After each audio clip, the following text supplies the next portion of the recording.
มื่อนี้นุชเองจะพาทุกคนมาเรียนรู้ในเรื่องของแท่งเทียน EP นี้ก็เป็น EP ที่ 5 แล้วสำหรับไผ่ที่เรียนมาตั้งแต่ EP ทำอีทเนาะนุชเชื่อว่าน่าจะได้พื้นฐานการเทรดมาแล้วส่วนหนึ่งเดี๋ยววันนี้เราจะมาเรียนในรูปแบบของแท่งเทียนกลืนกินแท่งเทียนรูปแบบทำอีทเนาะก็คือแท่งเทียน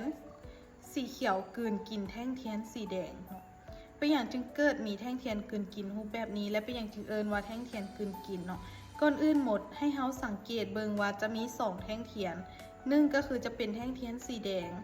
และ2ก็จะเกิดมีแท่งเทียนสีเขียวถ้าหากว่าเฮาพบเห็นแท่งเทียนสีเขียวนั้นเป็นออเดอร์ที่เฮากำลังวิเคราะห์หรือว่าเป็นออเดอร์ที่เฮาเกี่ยมที่จะออกออเดอร์เนาะถ้าหากว่าเฮาเห็นแท่งเทียนลักษณะรูปแบบนี้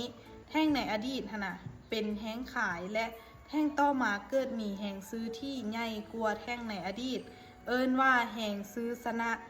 หรือว่าแห่งซื้อหั่นกลืนกินแห่งขายเนาะและมีโอกาสที่จะปรับตัวขึ้นไปในอนาคตหรือมีโอกาสที่จะเป็นแท่งเทียนสีเขียวในออเดอร์ถัดไปเนาะ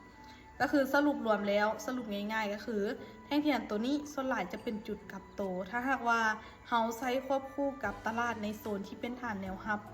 แม่นจะเพิ่มวินเลทอัตราวินเลทให้กับเฮาก็คือถ้าหากว่าเราเจอแท่งเทียนรูปแบบนี้เราสามารถหาจังหวะในการเข้าออเดอร์บายได้แท่งเทียนรูปแบบที่2จะเป็นแท่งเทียนลักษณะนี้เนาะก็คือให้เราสังเกตว่าจะมีอยู่2แท่งเทียนที่1จะเป็นแท่งเทียนสีเขียวและแท่งเทียนที่2จะเป็นแท่งเทียนสีแดงที่ใหญ่กว่าหรือกลืนกินแท่งเทียนแห่งซื้อหรือว่าแท่งในอดีตนั้นไป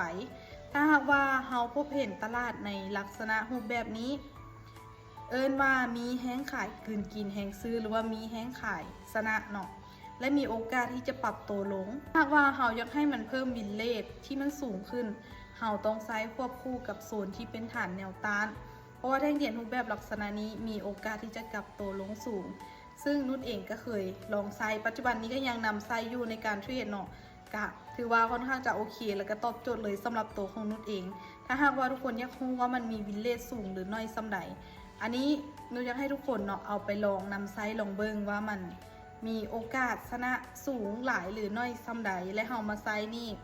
เฮาลองวิเคราะห์เบิ่งเนาะว่ามันโอเคบ่ถ้าโอเคเนาะทุกคนก็ลองเอาไปปรับไซส์ในการเก็งกำไรว่าแท่งเทียน2รูปแบบนี้ก็ถือว่าเอิ้นว่าเป็นท่าไม้ตายของนุชเลยที่ไซส์ในการเทรด